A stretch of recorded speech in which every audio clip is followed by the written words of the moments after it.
अस्सलाम वालेकुम। Lecture 4 start करते हैं कैफ 1 का। क्वेश्चन नंबर 27 आपसे मैंने अर्ज़ किया था कि आपके सामने मैं सॉल्व करूंगा, वो तो मैं करने लगा हूँ।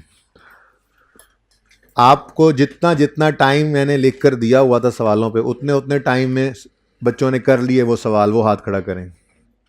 तकरीबन 70-80% बच्चे हैं, हाइब्रिड वाले भी, ठीक है। जिनसे नहीं हुआ वो 2-2, 3-3 मिनट ऊपर गए होंगे, इससे ऊपर नहीं गए होंगे, ठीक है ना। तो इसको भी कोशिश करके आपने इस टाइम में लाना है।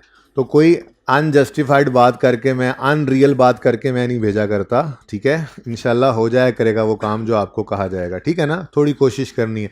स्पीड से काम करने का फ़ायदा ये है, आपका दिमाग ज़रा तेज़ तेज़ काम करना सीख लेता है, ठीक है ना। हैंड आई कोऑर्डिनेशन अच्छी बैटिंग वाले कर लेते हैं ना अक्सर जी। कैसा मैच जीते हैं फिर कल हैं। अच्छा जी, तो क्वेश्चन नंबर 27 मैं आपको ज़रा सॉल्व करवा देता हूँ एक दफ़ा। आसान सवाल था, लेकिन बेटा प्लीज़ बातें नहीं आप लोगों की तरफ से होंगी, आपस में बातें नहीं करनी है भाई प्लीज़, मैं क्लास से निकाल दूंगा। ये 2-3 बच्चों को निकालना पड़ेगा, फिर समझ आएगी उनको। अच्छा जी, कॉस्ट ऑफ एसेट 1 लाख है, रेजिडुअल वैल्यू 10,000 है, यूजफुल लाइफ 4 साल है, डेट ऑफ परचेज 1 जनवरी 16 है। स्ट्रेट लाइन और रिड्यूसिंग बैलेंस दोनों के तहत इसको डेप्रीशिएट करना था। स्ट्रेट लाइन के अंदर अच्छा रेट ही निकाल लेते हैं, ताकि दोनों तरफ रेट लग रहा हो ना ज़रा, तो बिल्कुल आमने सामने, ये इसीलिए मैंने ये इस तरह से वर्किंग आमने सामने आपको कहा भी था ऐसे ही करके आना है। ये इसलिए है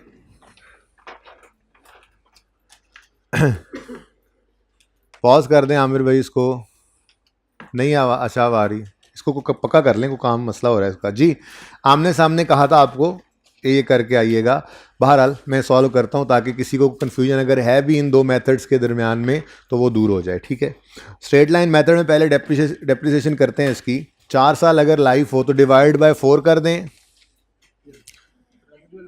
तो मैं ये अर्ज़ कर रहा था, आमिर भाई की बैटरी ख़त्म हो गई थी, कि स्ट्रेट लाइन मेथड है, लाइफ से डिवाइड कर दें 4 से, या और वो कर लेंगे यार, वो भी कर लेंगे। मैं ये कह रहा हूँ कि लाइफ से डिवाइड कर दें, 4 से डिवाइड कर दें, या 1/4 करें तो 25% आता है, 25% से मल्टीप्लाई कर दें, बात तो सेम ही है ना।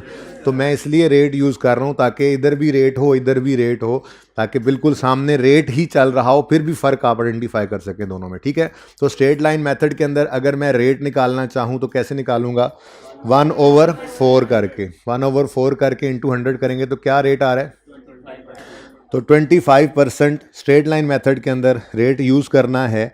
डेप्रिसिएशन करनी है स्ट्रेट लाइन मेथड में, डेप्रिसिएशन का फॉर्मूला बताएं। बोलें कॉस्ट माइनस रेजिडुअल वैल्यू। सवाल में 10 गिवन है, 10,000 1000 में क्वेश्चन कर रहा हूँ ना, ठीक है। तो सवाल में रेजिडुअल वैल्यू कितनी गिवन है, 10। तो cost minus residual value into 25%, answer is 22.5। नहीं करेंगे जी। Book value 77.5। अच्छा बच्चों, आप पर्चे के अंदर आप आंखें बंद करके 22.5, 22.5, 22.5 अगले 3 साल में लिख सकते हैं, ठीक है, क्योंकि स्ट्रेट लाइन मेथड की खसूसियत ही यही है।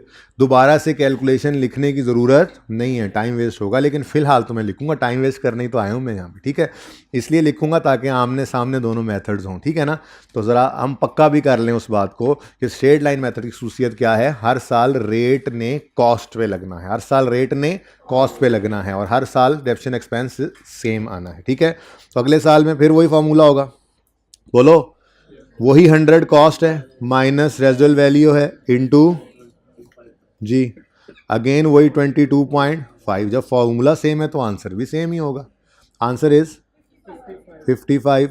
फिर डेप्रिसिएशन के लिए बुक वैल्यू नहीं पकड़ रहे, अगेन कॉस्ट पकड़ रहे हैं, क्योंकि स्ट्रेट लाइन मेथड है। फॉर्मूला बोलेंगे cost minus residual value into rate, again वही 22.5 आना है।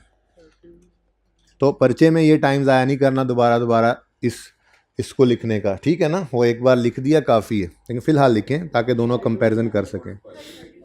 32.5 आ गया, 100 कॉस्ट है, माइनस रेजिडुअल वैल्यू 10 इंटू 25%, 22.5 आ गया, और बुक वैल्यू क्या है, वही रेजिडुअल वैल्यू है जिसको हमने डेप्रीशिएबल अमाउंट निकालते हुए माइनस कर दिया था।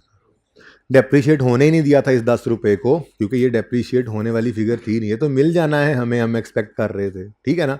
तो एंड पे क्या बच गया, रेजिडुअल वैल्यू, ठीक है। नेक्स्ट, अगर रिड्यूसिंग बैलेंस मेथड के अंदर हमने डेप्शन निकालनी है तो फिर रेट इज़ अ मस्ट, और रेट निकालने के लिए 1/4 नहीं करना, ठीक है, बल्कि ये वाला फॉर्मूला यूज़ करना है, 1 माइनस एन, ये वाला फॉर्मूला यूज़ करना है, 1 माइनस nth रूट S/C। कितने बच्चे ऐसे हैं जिनका आज पहला दिन, यार हाइब्रिड में क्यों डिस्टर्बेंस है, क्या मसला है जी। कितने बच्चे ऐसे हैं जिनका आज इस क्लास में पहला दिन है, खैर से माशाल्लाह आ गए हैं आप लोग जी। और इंट्रो भी नहीं पढ़ी हुई वो भी हाथ खड़ा करें साथ ही, कि आज पहला दिन भी है और इंट्रो भी नहीं पढ़ी हुई। बेटा आप ना क्लास के बाद मिल लें, ये जिन जिनका आज पहला दिन है और उन्होंने खुदा ना खास्ता इंट्रो भी नहीं पढ़ी हुई है, एक दो बच्चे हैं, प्लीज़ मिल लीजिए, पता नहीं आप लोग क्या कर रहे हैं, अभी तक पहुंच ही नहीं पा रहे हैं जी। तो अगर रिड्यूसिंग बैलेंस मेथड में रेट निकालना है तो फॉर्मूला लगेगा 1 minus nth root S/C, n useful life, S residual value, C is the cost, ठीक है जी। तो ये फॉर्मूला यूज़ करेंगे हम। सवाल में गिवन है n 4, बोलो यूजफुल लाइफ कितनी है 4, रेजुअल वैल्यू 10 और कॉस्ट 100, रेट आ गया 43.76 कर लो बेटा, 44 इसलिए नहीं कर रहा ताकि एग्जैक्ट ज़रा करीब करीब फिगर आ जाए, आप लोगों को परेशानी ना हो, ठीक है ना, ओके।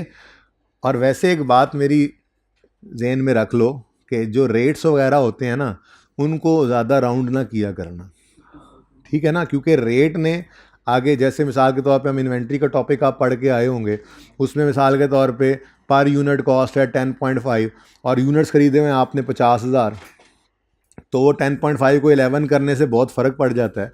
तो जो रेट्स होते हैं ना, रेट्स नॉर्मली परसेंटेज हो गई या रेट्स हो गए, इनको ज़रा 2 डेसिमल तक लिख लिया करें, डेसिमल के बाद 2 डिजिट्स लिख लिया करें। हाँ, जब ये रेट अप्लाई होकर आंसर निकलता है रुपीज़ में, उस रुपीज़ को आप फिर खुले दिल से राउंड किया करें, राउंड अप या राउंड डाउन।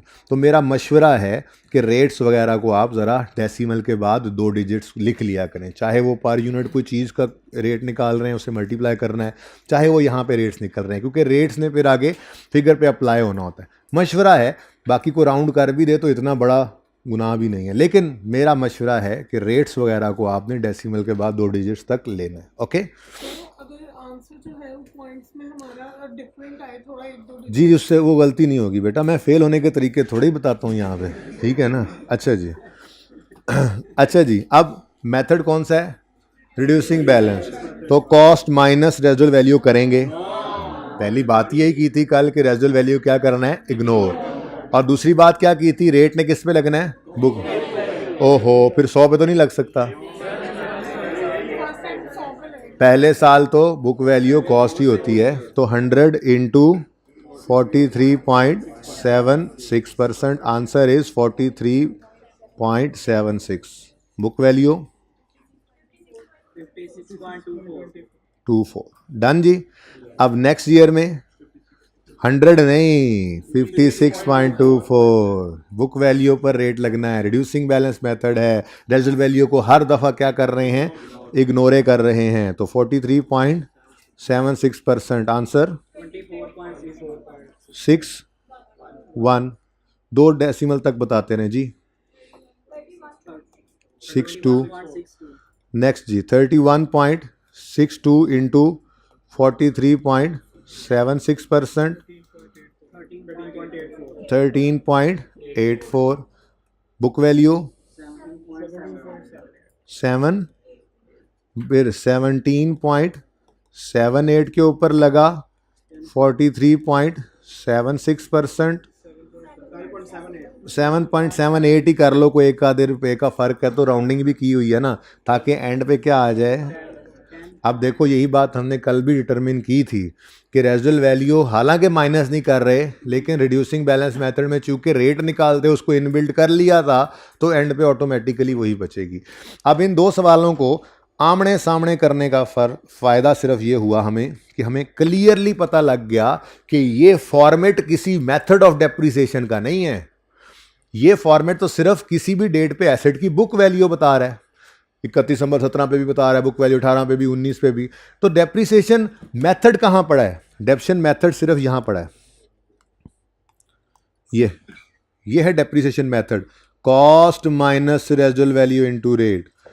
अगले साल भी कॉस्ट पर रेट, उससे अगले साल भी कॉस्ट पर रेट, उससे अगले साल भी कॉस्ट पर रेट। ये किसकी खसूसियत थी? ये स्ट्रेट लाइन मेथड की खसूसियत थी। जैसे ही रिड्यूसिंग बैलेंस मेथड पे मूव किए, फॉर्मेट सारा सेम है, ऊपर कॉस्ट है, फिर डेप्शन है, फिर बुक वैल्यू है, फिर डेप्शन है, फिर बुक वैल्यू है। तो फिर फर्क क्या पड़ा? फर्क सिर्फ ये पड़ा है, पहले साल रेजुअल वैल्यू माइनस नहीं की, रेट कॉस्ट पे लगा, लेकिन नेक्स्ट ईयर में देखो तो रेट बुक वैल्यू पे लग रहा है। उससे अगले साल, तो यही तो फर्क था, उससे अगले साल भी बुक वैल्यू। ठीक है बच्चों, तो ये दोनों मेथड्स को इकट्ठा एक सवाल के ऊपर लगाने का मकसद सिर्फ ये था कि आपको ये बात रोज़े रोशन की तरह अयां हो जाए कि मेथड ऑफ डेप्रिसिएशन सिर्फ ये पड़ा है। स्ट्रेट लाइन मेथड की खसूसियत क्या बताई थी? हर साल रेट किस पे लग रहा है? कॉस्ट पे। जबकि रिड्यूसिंग बैलेंस मेथड में हर साल रेट बुक वैल्यू पे लग रहा है। ठीक है, इसमें हर साल डेप्शन सेम आ रही है, इसमें डेप्शन हर साल कम होती जा रही है। 13.84 के साथ भी ब्रैकेट लगा लेते हैं। ठीक है, गलती नहीं निकाली आप लोगों ने आज? अच्छा जी, यहाँ तक को मसला नहीं। चले, ये तो सिर्फ किया हुआ काम ही था आपका, जो मैंने दोबारा करना था। ज़रा आमने सामने ये फिर ये रिकॉर्ड में भी आ जाती है ना ऐसी चीज़, ताकि बवक्त ज़रूरत सनद रहे। और आप कभी भूल जाएं रिड्यूसिंग बैलेंस मेथड, तो मैं ये ओपन करके फिर दिखा सकता हूँ। आप कभी भूल जाएं रेट निकालने का फॉर्मूला, तो इसीलिए लिख लिया था। ठीक है ना जी बेटा?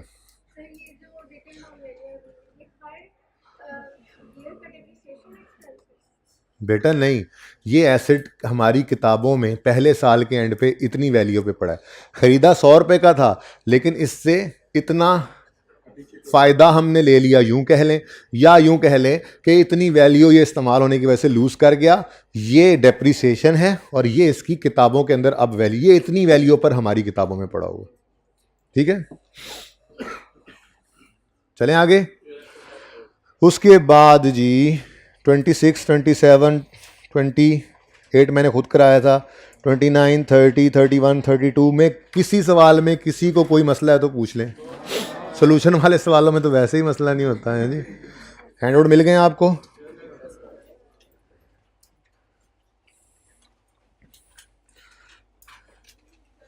जी बेटा,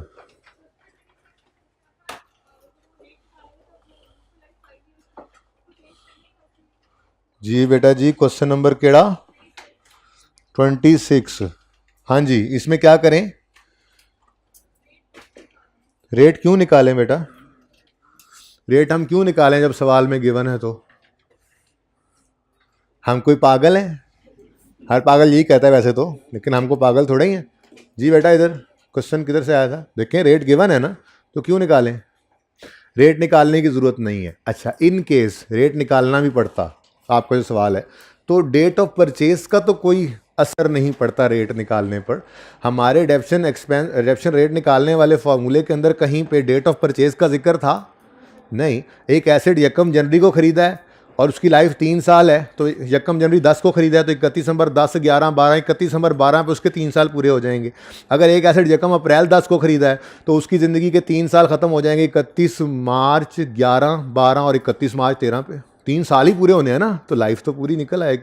तो अगर रेट निकालना भी पड़े तो डेट ऑफ परचेज से कोई फ़र्क नहीं पड़ता, लेकिन यहाँ निकालने की ज़रूरत नहीं है। ठीक है, अच्छा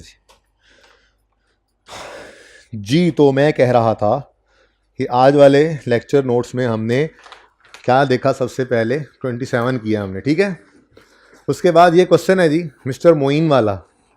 ये क्वेश्चन करने के लिए आपके पास सिर्फ 3 मिनट है, और आपका टाइम शुरू होता है अब। सिर्फ 2 अदद सिंपल एडिशन है, WDV मेथड है। जल्दी करें, मैं आ रहा हूं आप लोगों को चेक करने। ये वाला कौन से वाला? मोइन वाला। कौन से वाला? हाइब्रिड 2 से स्टार्ट करते हैं चेकिंग।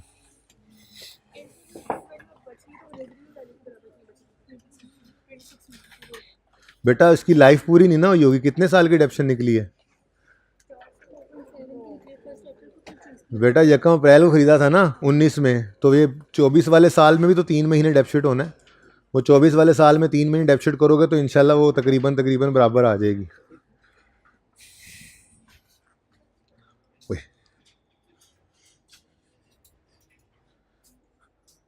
हाइब्रिड 2 वालों मैं आ रहा हूँ।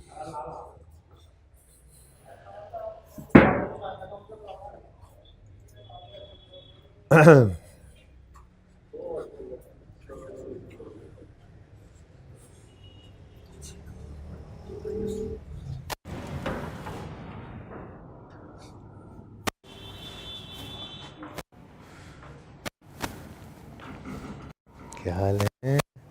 हाँ जी, पहला दिन है। फिर मैं क्या करूँ? फिर इंट्रो पड़ी हुई है। आज भी क्या करना था आके? फिर इतना लेट क्यों आए हो? राजनपुर वाली साइड से? मेरी क्लास के बाद ज़रा तशरीफ़ ले आइएगा ज़रा फैकल्टी रूम में, बराए मेहरबानी। किधर है अकाउंट्स बेटा? पहला दिन है, इंट्रो नहीं पड़ी हुई, तो फिर कौन सा पहला दिन है? अभी तो इंट्रो ही पढ़ रहे हैं। FR1 तो मैंने आज शुरू करनी है। डिस्पोजल पढ़ा हुआ है आप लोगों ने इंट्रो में? डिस्पोजल पढ़ा हुआ है आप लोगों ने इंट्रो में? मैं पढ़ाऊंगा इंशाल्लाह, वो आज शुरू करेंगे। तो FV तो इंट्रो चल रही है, जल्दी करो। या फॉर्मेट का मसला है बेटा? फॉर्मेट अभी ये सवाल मैंने खुद करवाना है, तो देख भी लेना फॉर्मेट। हाँ, बड़े फटाफट तुमने फिगर्स लिख दिए हैं। ऐसे लेजर पर्चे में नंबर देगा?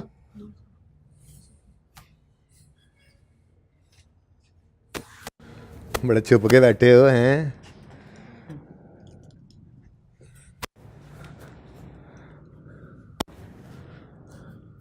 जल्दी जल्दी जल्दी। 3 मिनट होने में 2 मिनट बाकी हैं। नहीं, बल्कि 3 मिनट होने में 1 मिनट बाकी है।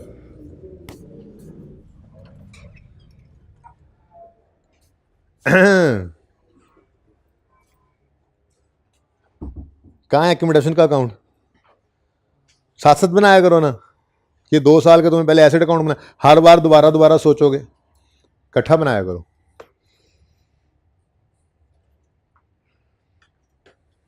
बड़ा छुपा के रखा हुआ है तुमने रजिस्टर को। मुझे लग रहा है तुम्हें मैंने पहले भी देखा है। हैं?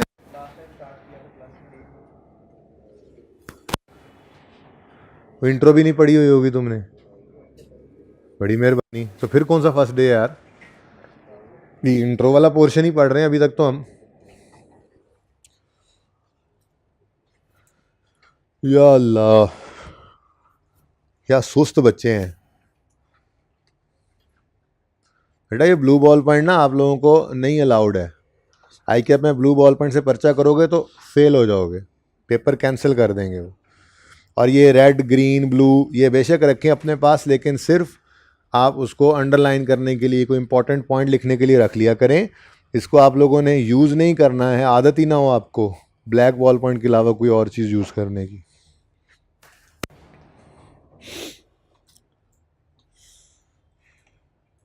मैं कौन सा सवाल करा रहा हूँ और तुम कौन सा कर रहे हो? ये 36वां ओपन किया हुआ है।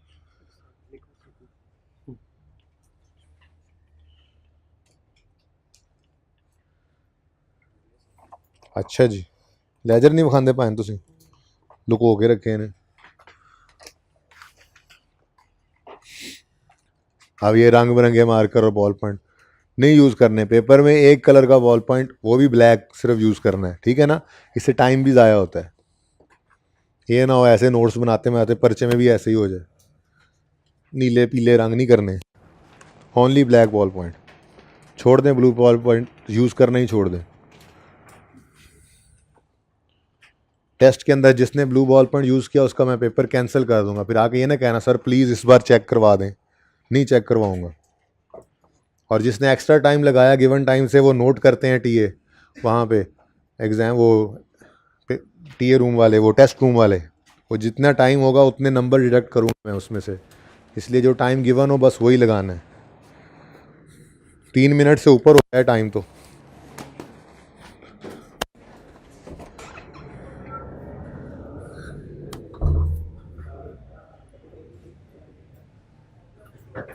रास्ता दे दे मुझे, मेरी क्लास चल रही है, मेरी क्लास चल रही है, चल रही है नहीं रुकी हुई है, चल रही है कि रुकी हुई है क्लास? चलाएं फिर इसको, रजिस्टर छुपा के रखा हुआ है तुमने, सर हाथ खराब है हैं? पहला दिन तो नहीं है? कल का लेक्चर क्यों नहीं लिया? क्लास के टाइम पे एक्सीडेंट हो गया था, एंड टाइम पे। कल वाला लेक्चर यूट्यूब पे अवेलेबल हुआ है? साकिब को बुलाएं जरा, पता कर लेते हैं हुआ है। ये हंस के ना दिखा दिया करो मुझे आगे से।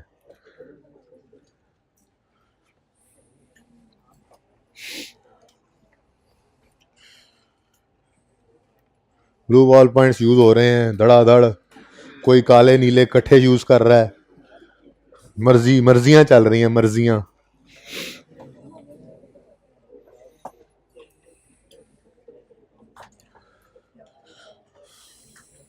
मैं सवाल नहीं देख रहा, मैं सिर्फ देख रहा हूँ कुछ कर रहे हो। सवाल तो मैं करवाता हूँ, अभी आप लोगों ने चेक कर लेना है।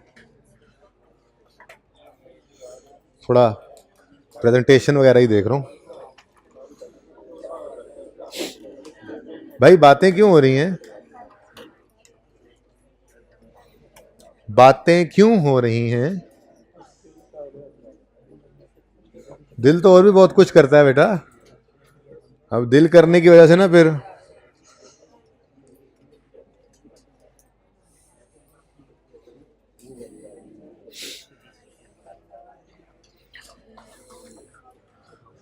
शुरू करते हैं। इतना टाइम नहीं दिया जा सकता जी, तकरीबन 8 मिनट हो गए हैं सवाल शुरू किए हुए आप लोगों को, 8 मिनट हो गए हैं। कितने बच्चे कर चुके? अच्छा चलें, अब ये 1 मिनट है बस, इसके बाद फिर मैं नहीं रुकूंगा। सवाल अपने हैंडआउट्स पे ओपन कर लें प्लीज, थोड़ी देर के लिए। मैं तब तक कोई अगली तैयारी पकड़ लूं।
बेटा इतना शोर क्यों मच रहा है?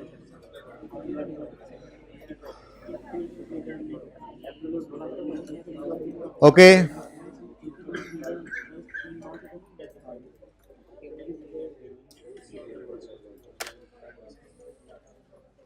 चलें जी, अब बस करें, अब जिसका रह गया।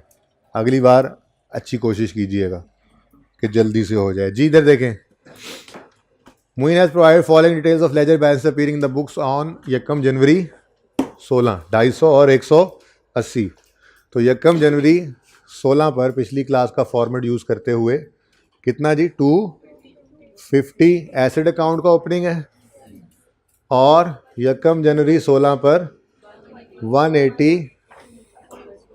ये सवाल इसलिए करवाया, डिस्पोजल तो मैंने वैसे शरारतन शुरू किया है ना, ताकि आप लोगों को घर पे थोड़ा परेशान कर सकूं, क्योंकि ये रूटीन तो चलेगी ही कि आपको घर पे मैं काम देकर ऐसा भेजूंगा जो ज़रा, अक्सर ऐसा होगा, ज़रूरी नहीं हर दफ़ा हो, लेकिन ज़्यादातर ऐसा, मेरी कोशिश बहरहाल यही होगी कि मैं कर पाऊँ कि थोड़ा सा ऐसा काम आपको दे के भेजा जाए जिसकी discussion as it is class के अंदर ना हुई हो पूरी, वरना तो कॉपी पेस्ट चलता है। तो ये डबल एफर्ट मेरी चल रही होती है। मैं एक दफ़ा आपको बात बताता हूँ, आप घर पे उसको ट्राई करते हैं, अगले दिन वो सारी बात तुम्हें दोबारा से करनी पड़ती है। तो जो अभी आपको होमवर्क मिलेगा, आप पक्का जहन के अंदर रखिए, थोड़ा सा टफ लगेगा, सारी बात शायद ना बताऊं, आधी बता के कहूं, बाकी ट्राई करना। अगले दिन वो सारा कुछ मैंने समझाना है आपको। ऐसा नहीं होगा कि वो नहीं समझाऊंगा, लेकिन अगर मैं सारा कुछ करके ही आपसे होमवर्क करवाता रहूं तो फिर कॉपी पेस्ट ही चलता रहता है। तो थोड़ा सा रोज़ाना की बुनियादों पर थोड़ा सा आप लोगों की तरफ से एंटिसिपेशन होती रहेगी ना इसकी, ठीक है। थोड़ा सा आप लोग जो है वो अपना हिस्सा डालते रहेंगे, एफर्ट करते रहेंगे, तो आपके अपने दिमाग की हालत थोड़ी सी बेहतर होगी, जो चलना शुरू कर देगा, ठीक है ना। बाकी ये कभी नहीं समझना आपने कि जो होमवर्क दे दिया उसके अंदर बस आपकी तरफ चला गया, वो आपकी तरफ चला गया, वो आइंदा डिस्कस नहीं होगा। अगले दिन वो सारा तफसील से दोबारा करवाना होता है मैंने, ठीक है ना। तो ऐसे ही डिस्पोजल का आज एक सवाल मैंने करके बिल्कुल आखिरी 10-15 मिनट में, उसके बाद उस जैसा एक और सवाल होमवर्क में भी दे दिया। अब वही डिस्पोजल कल सारा दिन चलना है, लेकिन आज वो दे देने का फ़ायदा ये है कि आप घर पे जाओगे, ट्राई करोगे, उसको समझोगे, थोड़ा सा दिमाग आपका चलेगा, क्वेश्चंस आपके दिमाग में आएंगे, तो कल ज़रा बेहतर आप जो है वो क्लास के अंदर बैठ के उसमें क्वेश्चंस कर सकोगे मेरे से, ठीक है ना। अच्छा जी, ओपनिंग आ गए और सही है, सवाल भी कर लें, बातें ही कर रहे हैं। फॉलोइंग एडिशंस टुक प्लेस 1 अप्रैल 16, कितना जी 40। तो एंट्री 1 अप्रैल 16 पर एसिड डेबिट 40 से, और नेक्स्ट डिस्पोजल इस साल के अंदर नहीं है, इस साल के अंदर नहीं। कितने बच्चों ने एक ही साल में दोनों एडिशंस कर दी? हाथ खड़ा करें तेजी में, होने चाहिए 2-3। हाँ माँ 2-3 वैसे ही हाथ खड़ा कर दिया, बाकी ये किया हाइब्रिड में भी 10-12 होने चाहिए थे वैसे, ठीक है। ध्यान से देख लिया करो भाई, सवाल को ध्यान से पढ़ना आधा सही जवाब होता है, ठीक है। सवाल को ध्यान से पढ़ा करो, रिक्वायरमेंट समेत जी। बस एक ही एडिशन था इस साल में। अब क्या करें? डेप्रिसिएशन एक्सपेंस कैलकुलेट कर लें, ठीक है। तो डेप्रिसिएशन एक्सपेंस निकालना है for the year ended 31 December 2016 on opening assets. Method कौन सा है? अगर मेथड हो स्ट्रेट लाइन तो यहां पर लिया करते हैं हम ओपनिंग कॉस्ट ऑफ ऑल, और अगर मेथड हो रिड्यूसिंग बैलेंस, क्योंकि ओपनिंग वाले एसेट्स वो एसेट्स होते हैं जो पहले से चले आ रहे हैं। तो अगर पुराने एसेट्स आ रहे हैं तो स्ट्रेट लाइन मेथड में तो हर साल रेट ने कॉस्ट पे लगना है, लेकिन रिड्यूसिंग बैलेंस मेथड के अंदर पहले साल के बाद रेट हमेशा किस पे लगता है? बुक वैल्यू पे। तो जो ओपनिंग एसेट्स हैं उनका ये दूसरा, तीसरा, चौथा साल हो सकता है, पहला साल तो नहीं है। जब पहला साल नहीं है तो फिर ओपनिंग एसेट्स की कॉस्ट रेलेवेंट नहीं है रिड्यूसिंग बैलेंस मेथड के लिए। हमें ओपनिंग एसेट्स की बुक वैल्यू चाहिए होगी। तो ये नई चीज़ कल हमने रेड कलर के साथ लिखी थी, आपको याद हो, opening book value of all assets पर हमने रेट लगाया था, ठीक है जी, ऐसे ही किया था। और ओपनिंग बुक वैल्यू हमने कैसे निकाली थी जी? बुक वैल्यू कैसे निकलती है जी? कॉस्ट माइनस एक्यूमुलेटेड डेप्रिसिएशन, ठीक है। जिस दिन की भी बुक वैल्यू चाहिए, कॉस्ट में से उस दिन तक की डेप्रिसिएशन को माइनस कर दें। तो हमें ओपनिंग डेट की बुक वैल्यू चाहिए, तो कॉस्ट में से ओपनिंग डेट की एक्यूमुलेशन माइनस कर देंगे। अब ओपनिंग डेट पर कॉस्ट कितनी पड़ी है सारे एसेट्स की? 250, और इस दिन तक की डेप्रिसिएशन कितनी एक्यूमुलेट हो चुकी है? इन दोनों को नेट करें तो क्या आ जाएगा?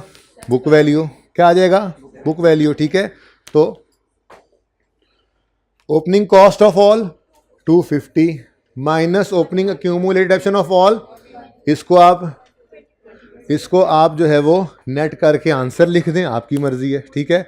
आप इस तरह से लिख दें पर्चे में, आपकी मर्जी है, ठीक है। इनटू 20%। फ्रैक्शन लगेगा? नेवर अप्लाई फ्रैक्शन, ठीक है जी, ठीक। नेक्स्ट एडिशन के ऊपर, तो ऑन एडिशंस कितने? एक ही है 40। Rate of depreciation, residual value given होती तो माइनस करते, रिड्यूसिंग बैलेंस मेथड है, रेजिडुअल वैल्यू गिवन होती तो इग्नोर करते, ठीक है। हाँ पहला साल है इसलिए रेट कॉस्ट पे ही लग रहा है, ठीक है जी। किस दिन खरीदा? 1 अप्रैल को, तो 9/12। Total entry depreciation expense debit, accumulated depreciation credit, working 1। पहला साल खत्म, क्लोजिंग बताओ। 290 और 200।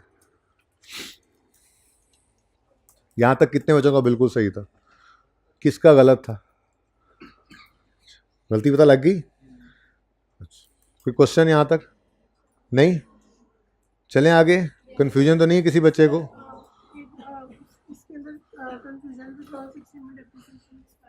क्या? हाँ इसमें हाँ, बोलो कंफ्यूजन बोलो ना।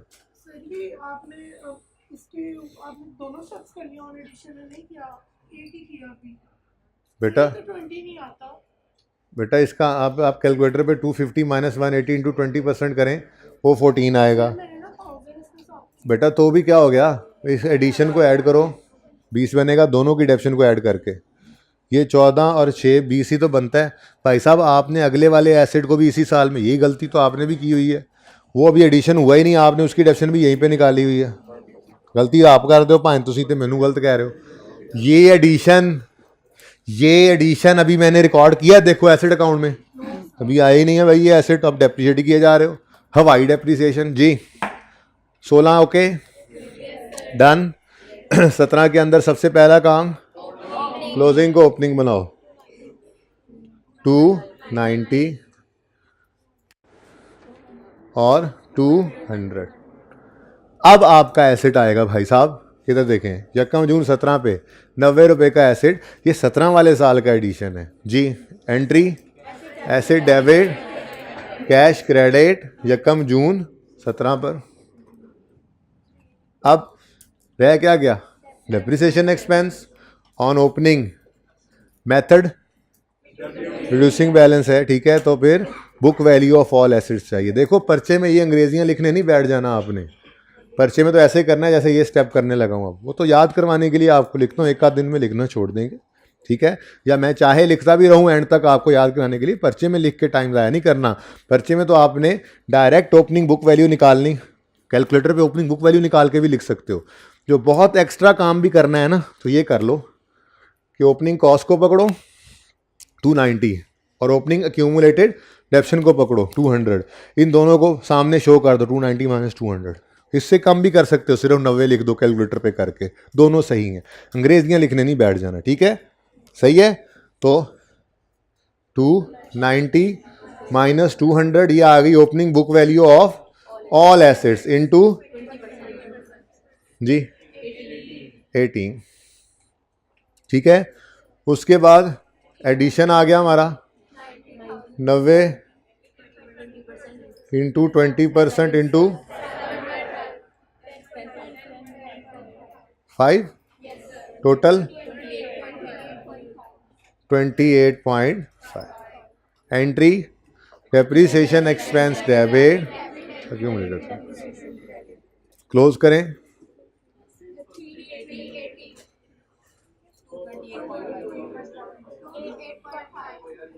एक्सट्रैक्ट्स अगर बनाए हो किसी ने, प्लीज़ एक्सट्रैक्ट्स अगर किसी ने बनाए हो तो डेप्शन एक्सपेंस 20 और 28.5, और एसेट बैलेंस शीट के अंदर एसेट का क्लोजिंग 290 380, एक्यूमुलेशन की क्लोजिंग 200 और 228 4 या 5। जी फरमाएं। अच्छा मेरे सामने कोई क्वेश्चन है जी।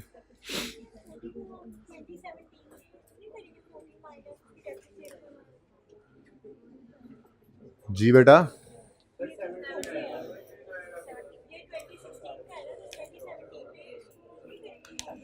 बच्चे ये यहाँ पर डेबिट हुआ, और चुप कर जाओ चुप कर जाओ चुप कर जाओ। जब किसी का सवाल आया करे तो ये याद रखना, क्लास में जो एक सवाल रेज हो गया वो किसी ने दोबारा किया तो मैं उसे उल्टा लटकाऊंगा। हर एक का सवाल सुना करो, ठीक है जी। सवाल ये है कि ये 40 जो है ये जब 16 के अंदर आया है, इसको 17 में हमने दोबारा नहीं लेना।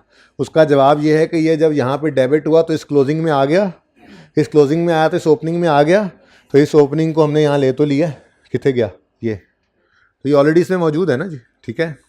और कोई सवाल?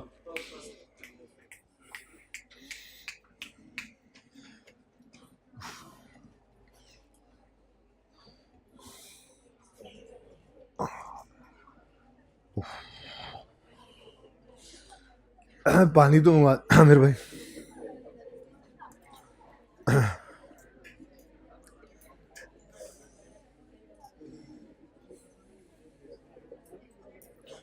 अच्छा जी, ये कुछ बच्चे ऐसा करते हैं पर्चे में 208 लिख दिया, पता लगा हो 200 है तो इसको ऐसे कर दिया 200, इसके नंबर कटते हैं, इसके नंबर कट जाते हैं, ठीक है। ओवर राइटिंग के नंबर कटते हैं, कटिंग के कोई मार्क्स नहीं कटते। 208 लिख दिया, गलत हो गया। एक सादा सा आसान सा हल क्या है, साफ सुथरी सी एक लाइन लगाएं, सफ़ा हस्ती से मिटाने की भी ज़रूरत नहीं है उसको, ठीक है। 208 गलत हो गया, लाइन लगाएं, 200 लिख दें, इसकी कोई मार्क्स नहीं कटेंगे। ओवर राइटिंग के मार्क्स कटते हैं, ओके।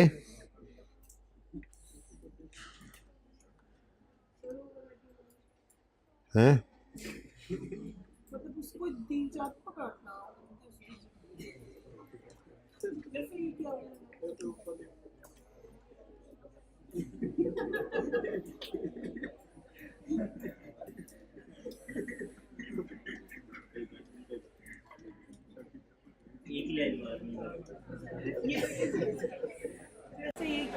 नहीं, ये कटिंग ही है, लेकिन इसको ज़रा तमीज़ से भी कर सकते थे हम। यानी आपने इसको 20,000 को लिखकर आर यूं करके काटा हुआ है, क्या ज़रूरत है यार इतना जुल्म करने की, एक लाइन लगाओ तब भी कटिंग हो जाएगी। अच्छा जी सुने, अब FAR 1 शुरू करते हैं। आज कितने बच्चों ने वैसे इंट्रो में डिस्पोजल पढ़ा है? इत्तफाकन ही कुछ ने पढ़ा हुआ है, वो उनके उस्तादों ने एक्स्ट्रा पढ़ा दिया होगा। इंट्रो के सिलेबस में आई थिंक नहीं है, मैंने एक गो थ्रू जब आया था सिलेबस तो किया तो उसमें डिस्पोजल का जिक्र नहीं था, तो कोई बात नहीं, वहाँ तो नहीं था यहाँ तो है। यहाँ तो डिस्पोजल ही डिस्पोजल है, हर शाख पे डिस्पोजल बैठा है, अंजाम FAR 1 क्या होगा, तो डिस्पोजल यहाँ पे तो है, ठीक है। हम लाजमी इसको करेंगे, तफसील से करेंगे, स्लोली हम चलते हैं, आपको पता है स्पीड तो इतनी की है। तो आज डिस्पोजल को शुरू करते हैं, कल डिस्पोजल को ख़त्म करेंगे इंशाल्लाह। स्ट्रेट लाइन मेथड से कल तक चलेगा, फिर परसों रिड्यूसिंग बैलेंस लेकर आएंगे, ठीक है। अच्छा, सिंपल डिस्पोजल के बगैर सिंपल स्ट्रेट लाइन मेथड हो या रिड्यूसिंग बैलेंस मेथड हो तो अकाउंट्स वगैरह बनाने आते हैं, डेबिट एक्सपेंस कैलकुलेट करना आ गया, दोनों में फ़र्क समझ आ गया। मैंने कोई जल्दी नहीं की, मैंने 2 दिन इसीलिए तकरीबन, ये दूसरा दिन भी इसी पे ही लगा है, तो अब डिस्पोजल सिर्फ आपको छेड़ने के लिए शुरू कर रहा हूँ आज, ठीक है। अच्छा, अब अगर आप कोई एसेट बेचते हैं तो उस एसेट के बारे में आप कुछ चीज़ें बता सकते हैं, ठीक है। जैसे कि आपके पास एक मोबाइल है, आपका अपना है प्रोवाइडेड, ठीक है, किसी का उठा के नहीं बेच रहे हैं, ठीक है ना, अपना है तो उसके बारे में 4 बातें बता सकते हैं, क्योंकि जिसको उठा के बेचेंगे उसके बारे में 4 बातें नहीं बता सकते। अपना एसेट भाई हमारी अकाउंटिंग के अंदर डेफिनेशन ही क्या थी, ओनरशिप में हो, कंट्रोल में हो, ठीक है, ड्यू टू पास्ट इवेंट, ख़रीदा हो आपने, उस वजह से आपके ओनरशिप में आया हो, तो वो आपका एसेट है, ठीक है ना। तो अब जब एसेट खरीदना था तो उसकी तो अकाउंटिंग हमने सीख ली, जब एसेट खरीदते हैं तो हम उसकी एंट्री करते हैं एसेट अकाउंट डेबिट। हाँ, उसकी कॉस्ट फिलहाल सिंपली एक फिगर गिवन है, इसके ऊपर थोड़ी बहस करेंगे, कॉस्ट डिटर्मिनेशन, ये इंट्रो में गालिबन आप लोगों ने पढ़ा हुआ है, लेकिन FAR 1 में दोबारा पढ़ेंगे क्या कि एसेट की कॉस्ट में क्या क्या चीज़ें शामिल हो सकती हैं। बट फिलहाल सवाल के अंदर कॉस्ट रेडीली अवेलेबल होती है। तो जब एसेट खरीदते हैं तो एसेट खरीदते हुए हम एसेट अकाउंट को क्या कर देते हैं, डेबिट, क्योंकि एसेट बिजनेस में बढ़ता है और एसेट की नेचर डेबिट है, और डेबिट नेचर की चीज़ बढ़ने पर डेबिट ही होगी। अब एसेट बिजनेस से निकल गया किसी भी तरह से, वो बिक के गया, वो जल के गया, वो बह गया, वो धंस गया, वो स्वाह हो गया, आग लग गई है, राख बन गया, कुछ भी हो, बिजनेस से एसेट के चले जाने को डिस्पोजल कहते हैं, या डी रिकग्निशन, मुश्किल वाला लफ्ज़, ठीक है। जैसे एडिशन के वक्त एसेट को रिकॉर्ड करना रिकग्निशन कहलाता है, ऐसे ही डिस्पोजल के वक्त, एसेट के जाने के वक्त उसकी एंट्री करना, उसकी रिकॉर्डिंग करना, उसकी अकाउंटिंग करना, इसको डी रिकग्निशन कहते हैं, ठीक है ना। अब एसेट किसी भी तरह से बिजनेस से निकल गया तो ये डिस्पोजल है, लेकिन फ़िलहाल हम सबसे यूजुअल नॉर्मल वे बिक कर जाना, इसकी एंट्री, इसकी अकाउंटिंग सीखेंगे, फिर जला भी लेंगे इंशाल्लाह। फ़िलहाल आपने एसेट को जलाना जलूना नहीं है, ठीक है ना। हाँ, सिंपल एसेट हमने ख़रीदा, इस्तेमाल किया और फिर बेच दिया, जब बेच दिया तो वो हमारे बिजनेस से निकल जाएगा। अब मैं इस एसेट की बात कर रहा था कि ये एसेट जो है, जो आपने बेचा है, इसके बारे में आप कुछ बातें जो हैं, कोई पूछने वाला हो उसको बता सकते हैं। मिसाल के तौर पे ये 4 बातें आप लाजमी उसके बारे में बता सकते हैं, आपका अपना एसेट हो तो, क्या किस दिन खरीदा था, कितने का खरीदा था, आज किस दिन बेचा है और कितने पैसे इसके मिले हैं। ये 4 चीज़ें आप डिस्पोजल के बारे में बता सकते हैं, सवाल में गिवन होंगी। ठीक है, क्या क्या? किस दिन खरीदा था, डेट ऑफ परचेज, कितने का खरीदा था, कॉस्ट, किस दिन बेचा, डेट ऑफ सेल, कितने पैसे आए, सेल प्रोसीड्स। ठीक है, तो डिस्पोजल के सवाल के अंदर आपको यही 4 चीज़ें गौर फरमाएं तो इस सवाल के अंदर नज़र भी आ रही हैं। सवाल को ज़रा पढ़ते हैं। हमने started disposal of fix asset, हमने started disposal of fix asset under straight line method, ये किया है ना स्टार्ट। ठीक है, अच्छा, तो इसमें 20th क्वेश्चन कर रहे हैं हम। Following account balances are appearing on यकम जनवरी 18, एसेट अकाउंट और अक्यूमुलेटेड डेप्रिसिएशन अकाउंट, इनके ओपनिंग बैलेंसेस नज़र आ रहे हैं। ओपनिंग है ना ये, ठीक है जी। फिर एडिशन है, डेट ऑफ परचेज 2 एडिशन है, यकम मार्च यकम जून पे, कॉस्ट गिवन है। यहाँ तक सवाल में कोई चेंज नहीं है। नई चीज़ क्या आई आज हमारे सामने, एसेट डिस्पोज भी हो रहा है। अकाउंटिंग बहुत आसान है, सबसे आसान सब्जेक्ट सीए के अंदर अकाउंटिंग ही है। ठीक है ना, बस रोज़ का रोज़ पढ़ना है आपने। ठीक है, ऐसे ही एक एक चीज़ रोज़ाना ऐड होती चली जाएगी। आप रोज़ पढ़ रहे होंगे तो आपको कोई नया मसला इसमें नहीं आएगा, वो कॉन्टीन्यूटी में चलता जाएगा। हाँ, छुट्टियाँ करेंगे तो फिर का समझ नहीं आएगी, वो कड़ियाँ मिल रही होती हैं ना हर रोज़। ऐसा नहीं होता कि आपको एक लेक्चर के अंदर जो पढ़ाया गया अगले लेक्चर में सिर्फ वही पढ़ाया जाएगा। आप पूरे सेशन के अंदर ये नोट करेंगे कि हर लेक्चर के अंदर कुछ ना कुछ नया आ रहा होता है, स्टेप बाय स्टेप चल रहा होता है। तो छुट्टी को तो अपने ऊपर बिल्कुल हराम कर लेना, आप छुट्टी तो करनी ही नहीं है। ठीक है ना, छुट्टी नहीं होनी चाहिए आपकी, हर रोज़ थोड़ा थोड़ा करके फिर सीखते चले जाएंगे। ठीक है ना, जैसे भी वो कोशिश करके क्लास में आ जाए। टांग में दर्द है तो चौकड़ी मार के बैठ जाए, मैं कुछ नहीं कहूँगा। ठीक है ना, एक बात कर रहा हूँ, मतलब बस आप आ जाओ क्लास के अंदर, छुट्टी नहीं करनी है आप लोगों ने। ठीक है ना, बहुत नुकसान होता है। अच्छा जी, तो डिटेल ऑफ डिस्पोजल गिवन है जी। देखें, डेट ऑफ परचेज बता रहे, हम कौन से साल में खड़े हैं, 18 के साल का शुरू, और 18 के ही अकाउंट्स को हमने बनाना है। ये एसेट हमने खरीदा किस दिन था, पुरानी बात है, ये एसेट खरीदा। तो जितने भी सवाल मैं आपको डिस्पोजल सिखाऊंगा उसमें जो एसेट बेचा जा रहा होगा, जिस साल में खड़े होंगे वो उससे 2, 3, 4 साल पहले खरीदा गया होगा। हाँ, वो टेस्ट वाले सवाल के अंदर ऐसा हो जाएगा कि जिस साल में एसेट खरीदेंगे उसमें बिक भी जाएगा, तो वो बात की बात है। ठीक है, वो तो टेस्ट के अंदर आप देखेंगे ना। फिलहाल तो हम जितने सवालों के अंदर डिस्पोजल सीखेंगे उसमें क्या होगा, एसेट जो बेच रहे होंगे वो कुछ साल पहले खरीदा होगा। ठीक है, जैसे ये 18 में हम खड़े हैं तो ये एसेट कब खरीदा हमने, 15 में। कितने का खरीदा, 40,000 का। किस दिन बेच रहे हैं, हमारे साल में। और कितने रुपए आए हैं। अब ये सेल प्रोसीड्स आज इस्तेमाल नहीं होनी, ये कल इस्तेमाल करेंगे इंशाल्लाह। ठीक है ना, फिलहाल तो सेल प्रोसीड्स आज यूज़ नहीं होनी। ठीक है, डिस्पोजल का टेक्निकल काम मैं आपको आज करवा दूंगा, लेकिन डिस्पोजल को कंप्लीट नहीं करूंगा ताकि आप ये टेक्निकल काम की थोड़ी प्रैक्टिस करके आ जाएं। ये सवाल मैंने यहाँ पे सॉल्व किया पिछली क्लास में, उसकी वजह ये है कि मैं इसी को कल कंटिन्यू करूँगा। पहले यहाँ पर थोड़ी सी बात करके फिर कल इस जैसे 1-2 सवाल वहाँ बोर्ड पे भी कर लेंगे। ठीक है ना, क्योंकि मैंने ये बात ज़रा तकरीबन दरमियान में छोड़ी थी ना, इस वजह से मैं इसको, मतलब दरमियान में नहीं, डिस्पोजल की टेक्निकल बात कर ली है, लेकिन पूरा डिस्पोजल इंशाल्लाह कल करेंगे। कुछ स्टेप्स हैं डिस्पोजल के, 4 स्टेप्स हैं, 2 स्टेप्स मैंने करवा दिए हैं आज, 2 स्टेप्स जो हैं वो कल करेंगे, इसलिए इस सवाल में यहाँ पे सॉल्व कर रहा हूँ। ठीक है, अच्छा जी, आप लोगों ने फिलहाल रुक कर सिर्फ देखना है, फिर नोट करना है। ठीक है, अभी तक जितना सवाल, चलें जहाँ पे रुकना होगा मैं बता दूंगा, फिलहाल साथ चल लें, क्योंकि जितना सवाल रूटीन के अंदर है, कोई चेंज नहीं है, वो तो कर लें। जैसे सबसे पहले क्या गिवन है, यकम जनवरी 18 पर ओपनिंग बैलेंसेस गिवन है एसेट अकाउंट का और अक्यूमुलेटेड डेप्रिसिएशन अकाउंट का। तो एसेट अकाउंट का ओपनिंग यकम जनवरी 18 पे कितना है जी, अब ऊपर रुपीज़ इन थाउजेंड्स लाजमी लिख लीजिएगा आप, 3 लाख और 1,20,000 थाउजेंड्स में क्वेश्चन कर रहे हैं। तो लेजर्स के अंदर अगर लेजर रिक्वायर्ड हो ना तो ऊपर रुपीज़ इन थाउजेंड लिखना ज़रूरी है, रिक्वायरमेंट अगर लेजर हो। और अगर रिक्वायरमेंट कुछ और हो, ठीक है, कोई इनकम स्टेटमेंट बैलेंस शीट बनानी है तो फिर वर्किंग के अंदर माफ़ी मिल जाती है, कोई मसला नहीं है। ठीक है ना, तो इस वक्त आपकी रिक्वायरमेंट लेजर्स है तो ऊपर रुपीज़ इन थाउजेंड्स लाजमी लिखिएगा, जैसे मैं 2 दिन से लिख रहा था। ओके, अच्छा जी, ओपनिंग बैलेंसेस लिख लिए, बोले। अच्छा, उसके बाद नेक्स्ट पॉइंट क्या नज़र आ रहा है? हाँ, पहला पॉइंट क्या है जी? पहला पॉइंट क्या था जी? ओपनिंग बैलेंसेस सवाल ने दे दिए, उठाए हमने, लिख दिए, नंबर मिल गए। दूसरा पॉइंट क्या है जी? एडिशंस हो रहे हैं बता रहा है। और तीसरे पॉइंट में डिस्पोजल्स, ये पॉइंट्स मैंने लगा दिए। अब सेकंड पॉइंट में कोई नई चीज़ नहीं है।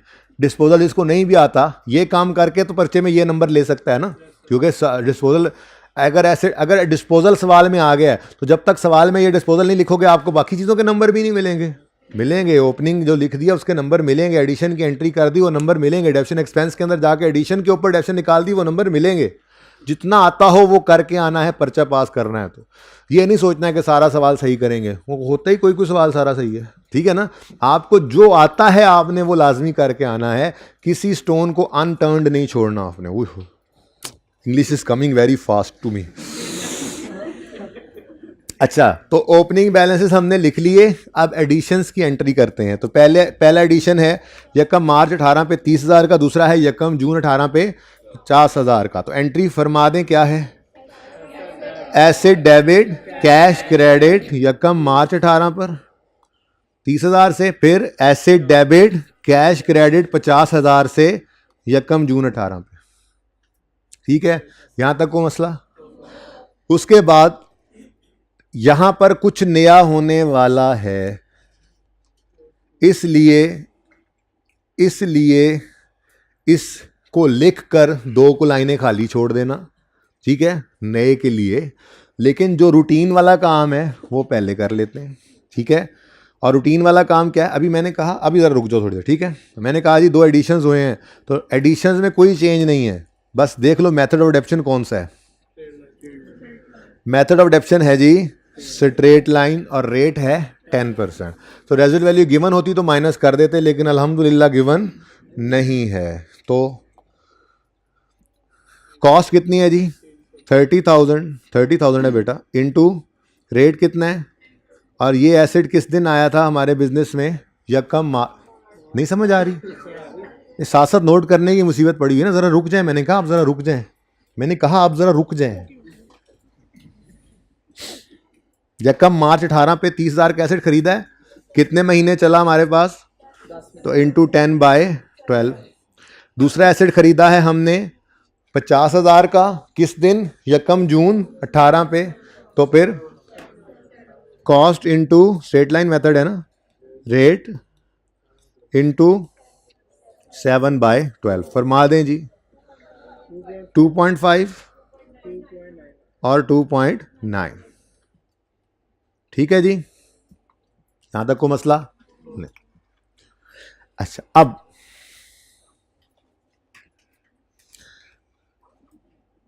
मैंने आपको यहां पर एक लाइन लिखवाई थी गालिबन पहले दूसरे दिन, और वो लाइन क्या थी? Never apply fraction here. उसके साथ ही मैंने फिर उर्दू में एक जुमला लिखवाया था, यहां पर हम सिर्फ उन एसेट्स को लेते हैं जो साल के पहले दिन से साल के आखिरी दिन तक हमारे पास मौजूद रहें। याद है ये बात? अब मेरा सवाल, ये जो 40,000 रुपये वाला एसेट है, ये जो 40,000 वाला, मतलब कॉस्ट जिसकी 40,000 है, ये जो 40,000 वाला एसेट है, ये हमने कब खरीदा था? अगर ये हमने 2015 में खरीदा था तो ये इस वक्त हम कौन से साल में खड़े हैं? 18 वाले साल में ये कहां पड़ा होगा? इस ब्रॉड डाउन के अंदर पड़ा होगा। एम आई राइट? 40,000 रुपये वाला एसेट जो हमने 15 में खरीदा था, अगर हम इस वक्त 18 में मौजूद हैं तो ये 40,000 वाला एसेट 18 के साल के ओपनिंग एसेट्स के अंदर पड़ा होगा। पड़ा होगा कि नहीं पड़ा होगा? यानी ये एसेट हमारा यकम जनवरी 18 पे मौजूद है। अगली बात, लेकिन ये एसेट किस दिन बिक रहा है? इसका मतलब ये एसेट हमारे पास साल के आखिरी दिन मौजूद नहीं है। पूरा साल हमारे पास ये नहीं पड़ा। अब यहाँ पे हमने उसूल क्या लिखा था उस दिन, जो लिखा था कि यहाँ पर तो हम सिर्फ उन एसिड्स को लेंगे जो साल के पहले दिन से साल के आखिरी दिन तक हमारे पास मौजूद रहें, और उस पर फ्रैक्शन नहीं लगाना। अब अगर 300 का 300 हम यहाँ पर लिखें और उस पर रेट लगा दें 10%, फ्रैक्शन तो लग नहीं सकता। तो ये 40 भी 300 में पड़ा है, ये 40 300 में पड़ा है कि नहीं पड़ा? अगर ये 40 300 में पड़ा है और हमने इसको यहीं पड़ा रहने दिया और इस पर रेट लग गया, तो यहां तो फ्रैक्शन लगाने की इजाजत नहीं है, तो ये 40 तो पूरा साल डेप्रिशिएट हो जाएगा। हो जाएगा नहीं हो जाएगा? हालांकि हमने इसको पूरा साल डेप्रिशिएट करना ही नहीं। ठीक है, तो फिर आज की नई बात क्या है? रोज की तरह से हर रोज नई चीज आती है ना। आज की नई बात यह है कि ये फॉर्मूला मुकम्मल नहीं था, ये अंग्रेजी मुकम्मल नहीं थी। ये मुकम्मल अंग्रेजी क्या है? डेप्थ एंड एक्सपेंस जब हम निकालते हैं तो ऑन ओपनिंग एसिड्स जो हम लिखते हैं, पूरी कहानी ये है कि इसमें से हम एक्सक्लूड कर दिया करते हैं डिस्पोजल्स को। तो पूरी बात ये है, depreciation expense on opening acids जब निकालते हैं तो अगर कोई एसिड डिस्पोज हो रहा हो दौराने साल, तो उसको हमने ओपनिंग एसिड्स में से क्या कर देना है? एक्सक्लूड करना है, निकालना है। क्योंकि अगर खुदा ना खास्ता ये यहाँ पड़ा रह गया तो फिर ये पूरा साल डेप्रीशिएट हो जाएगा। Is it clear? अच्छा, फॉर्मूला हमने क्या लिखा था यहाँ पर? हमने फॉर्मूला क्या लिखा था? Opening cost of all acids, याद है? यानी कि 300, यानी 300 ही है ना। Opening cost of all acids कितनी है जी? 300। अब इस पे रेट नहीं लगाना, मैं क्या कह रहा हूं, इसमें से 40 को माइनस कर दो, तो कॉस्ट ऑफ डिस्पोजल को क्या कर दो? माइनस। अब चूंकि हम यहाँ पे ओपनिंग की आदत पड़ी हुई है हमें, तो फिर मैं ओपनिंग कॉस्ट ऑफ डिस्पोजल ही लिख देता हूँ, कोई मसला तो नहीं है। तो कॉस्ट तो सारी जिंदगी सेम ही रहती है ना, ओपनिंग डेट पे हो, क्लोजिंग पे हो, जब खरीदा था तब हो, कॉस्ट तो कॉस्ट ही है ना। ठीक है, तो बस क्योंकि पहले ओपनिंग, ये असल में ओपनिंग लिखने की आदत इसलिए डाली हुई है WDV के अंदर काम आती, बस ओपनिंग कॉस्ट यहाँ पे लिखते हैं, वहाँ ओपनिंग बुक वैल्यू लिख देते हैं, वरना कॉस्ट तो हमेशा कॉस्ट ही रहती है, इसमें कोई मसला नहीं है। ठीक है, तो कॉस्ट ऑफ ऑल एसिड्स में से हमने माइनस क्या करना है? कॉस्ट ऑफ डिस्पोजल्स को। ठीक है जी, और बकाया जो बचेंगे उन पर लगा देना है रेट। क्या मतलब? मतलब कि जो 300 रुपए आ रहा है, यह है सारे एसिड्स की कॉस्ट। इसमें से अगर हम माइनस कर दें 40 रुपए को, तो जो बाकी बचेंगे वो वाले एसिड्स हैं जो इस साल सारा साल हमारे पास रहे हैं, जो साल के पहले दिन भी थे। यानी 260 के बारे में तो कोई नहीं ना कह रहा कि उनमें से कोई और बिका है। 300 में से वाहिद एक एसिड बिक गया 40 रुपए वाला, तो वो क्या कर दिया हमने? माइनस। जब इसको माइनस कर दिया तो बाकी जो 260 बचे हैं वो फिर साल के पहले दिन से लेकर साल के आखिरी दिन तक हमारे पास रहे, और उन पे चुप करके क्या लगा दो? रेट। आंसर बताओ? 26। क्लियर है ये? और बोलो, अब कोई कमी तो नहीं रह गई? को विटामिन की कमी? क्या भाई साहब रह गई है कमी अभी?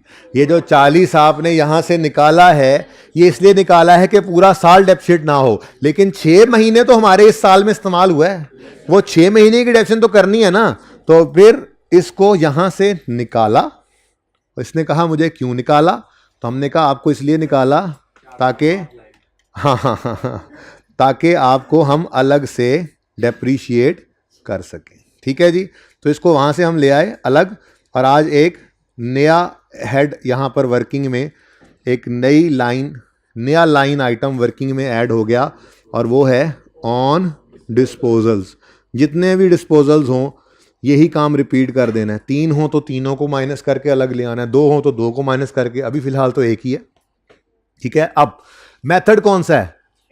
Straight line. Straight line method में जिंदगी का जोन सा मर्जी साल हो, एसिड का रेट किस पे लगता है? कॉस्ट पे। तो 40 वाले एसिड का जोन सा मर्जी साल है, उसका डेप्थ एंड एक्सपेंस निकालने के लिए उसके ऊपर रेट किस पे लगेगा? कॉस्ट पे। कॉस्ट कितनी है?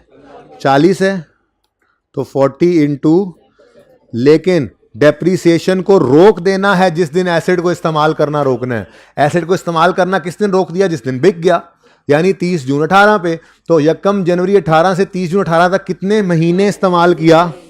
तो 6/12 जी। कितना आ गया? 2। 0.0 कर दें, ऐसे ज़रा पॉइंट चल रहे हैं, अच्छा लगता है जी। टोटल बता दें। हाँ 26 को भी ऐड करना है, ऊपर से टोटल ऐड करना है, ठीक है। पिछली क्लास में एक बच्चा कह रहा था 6 पॉइंट पता नहीं 7 पॉइंट, मैं कह रहा 26 को भी ऐड कर लो, होश कर लो जी। यहाँ पे भी किसी ने कहा 7.33.4, ठीक है जी। ये क्या निकल आया हमारे पास, depreciation expense for the year. Entry पहले करा लें, एंट्री पहले बोलें, मैं सवाल का जवाब देता हूँ, एंट्री बोलें। Depreciation expense debit, accumulated depreciation credit 33.4 से, और वर्किंग 1 के अंदर हमने इसकी कैलकुलेशन की है, एग्जामिनर को ये बता दिया जी। क्वेश्चन,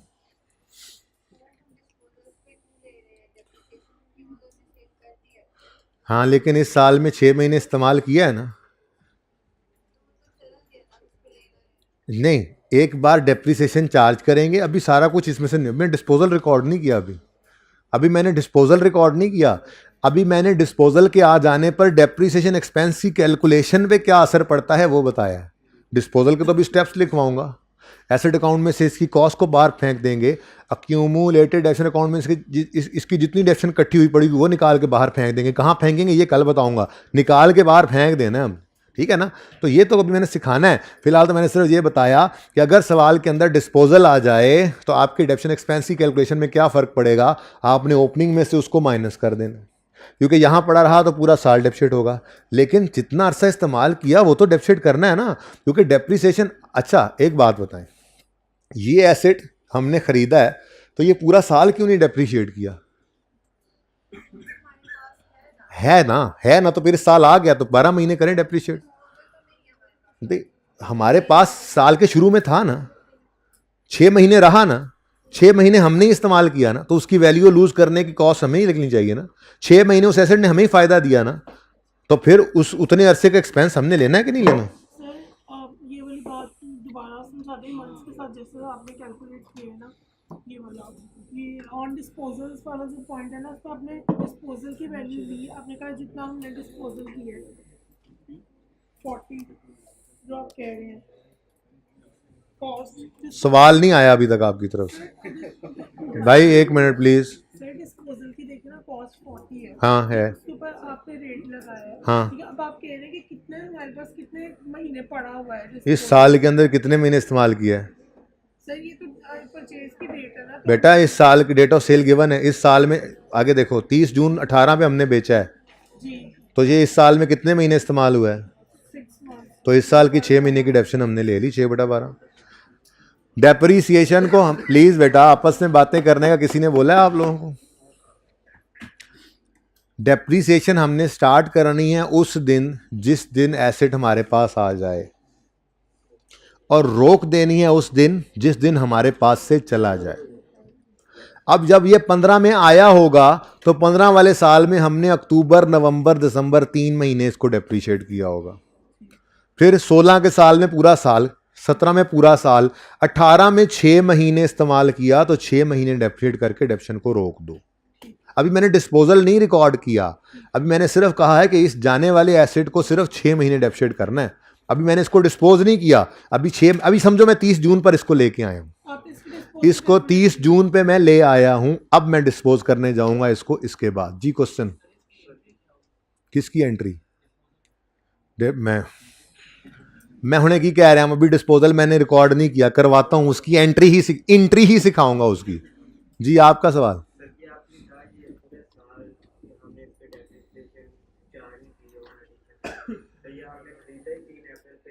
हाँ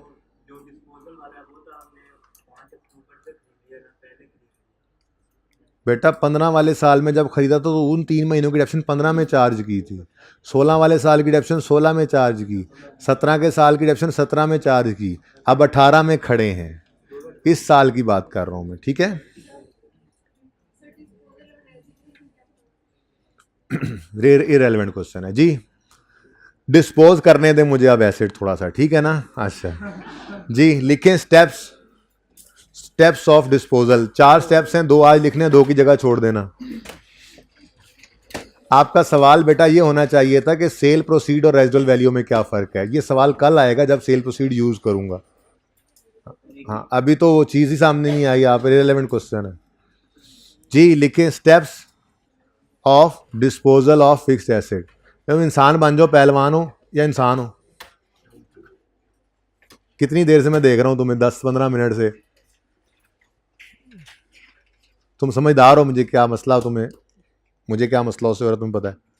इंसान बन के बैठो, पहलवान बन के ना बैठो। मैं खुद पहलवान हूं जी। Steps of disposal of fixed asset, ठीक है जी। अच्छा अब बड़े ध्यान से सुने, कल जाके डिस्पोजल पूरा हो जाएगा। अभी ऐसी, अच्छा आप लोग ना खाम में भी चीज़ों को कॉम्प्लेक्स करने की कोशिश करते हैं, हालांकि वो होती ही नहीं है। और ये सीए के बच्चे की एक साइकी है, मैं बड़ा परेशान होता हूँ इससे। यानी अगर कुछ साफ सुथरी सीधी बात आई क्या पर्चे में लिख देना, तो बच्चा कहता है हो ही नहीं सकता इतनी साल। ज़रूर इस बात के पीछे कोई बात होगी। वो सादा बात को भी मुश्किल खुद ही कर लेते हैं। और बहुत सिंपल सी बात है भाई, इस साल में एसिड सिर्फ 6 महीने इस्तेमाल हुआ है, तो उसकी डेप्रिसिएशन सिर्फ 6 महीने की लेनी है। ये कहानी यहाँ पे ख़त्म, ठीक है ना। इससे ज़्यादा इसके अंदर कोई कहानी नहीं है। इस बाल की खाल को मत उतारिए, ठीक है जी। Okay skin of hair. अच्छा जी, स्टेप 1 लिखने से पहले ज़रा समझें, स्टेप आप ही लिखवाएंगे। मेरा आपसे सवाल है, फिर आप जवाब देंगे और स्टेप बन जाएगा। जब एसिड हमने खरीदा था, या खरीदा था को छोड़ो, यूं बोलो, जब हम एसिड खरीदते हैं, जब भी कभी हम एसिड खरीदते हैं, तो एसिड खरीदने पर बिजनेस में एसिड बढ़ जाता है। अगर एसिड बढ़ जाता है तो एसिड के बढ़ने पर एसिड अकाउंट को क्या किया जाता है? डेबिट, ठीक है। यानी जब भी कभी एसिड, ये क्लिक क्लिक करना बस कर दें, सुभान अल्लाह वैसे भी आप कर सकते हैं, ये ज़रूरी नहीं इसके ऊपर पढ़ें। अच्छा, मैं कह रहा हूं कि जब कभी हम एसिड को खरीदते हैं, तो एसिड खरीदने पर हम एसिड के अकाउंट को क्या करते हैं? डेबिट, क्योंकि बिजनेस में एसिड क्या हो गया है? इंक्रीज। जब एसिड को बेचेंगे तो बिजनेस से एसिड निकल गया, चला गया। तो जब एसिड बिजनेस से चला जाएगा तो एसिड के जाने पर एसिड अकाउंट कम करना पड़ेगा, यानी क्रेडिट करना पड़ेगा। और बोलो इसका मतलब पहली बात तो डिसाइड हो गई कि डिस्पोजल अगर होगा तो एसिड अकाउंट में से एसिड ने निकल जाना है। ये बात समझ आती है? ठीक है। अगली बात, एसिड अकाउंट में से जो क्रेडिट करना है वो क्या होगा? हाँ, डिस्पोजल की क्या चीज? कॉस्ट या बुक वैल्यू? कॉस्ट या बुक वैल्यू या क्यूमुलेटेड डेप्रिसिएशन? ऐसे सारे अजीबोगरीब नाम लिए जा रहे हैं आप। अकाउंट में से वही चीज निकालेंगे जो वहां पड़ी है। अगर एक्यूमुलेटेड डेप्रिसिएशन का अकाउंट बन रहा है तो मतलब एसिड अकाउंट में तो क्या पड़ा है? एसिड्स की कॉस्ट। अगर एसिड्स की कॉस्ट पड़ी है तो फिर निकालेंगे भी क्या चीज? उसकी कॉस्ट। तो इसका मतलब पहला स्टेप क्या बना डिस्पोजल का, कि जब एसिड डिस्पोज होगा तो हम एसिड अकाउंट को करेंगे क्रेडिट। किससे करेंगे क्रेडिट? एसिड की, जाने वाले एसिड की कॉस्ट से। क्योंकि जब वो खरीदा था तो हमने एसिड अकाउंट को डेबिट किया था आने वाले एसिड की कॉस्ट से। तो जब वो एसिड जा रहा होगा तो एसिड अकाउंट को क्रेडिट भी करेंगे उस जाने वाले एसिड की कॉस्ट से। उसकी वजह यह है कि एसिड के अंदर होने वाली कमी तो वैसे ही इस अकाउंट में नहीं आई है, तो इस एसिड अकाउंट के अंदर हमेशा उस एसिड की कॉस्ट ही पड़ी रहती है, ठीक है ना। तो स्टेप 1 लिखें, we will credit the asset account, we will credit the asset account with cost of asset disposed of.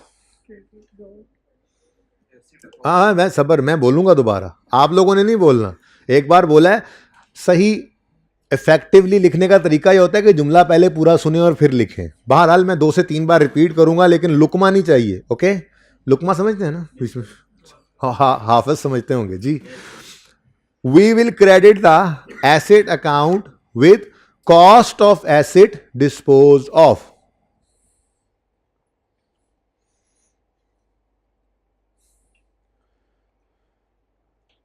जी स्टेप 1 दोबारा, we will credit the asset account with cost of asset disposed of. Simple. फिर देखो ना, सादा सी बात है।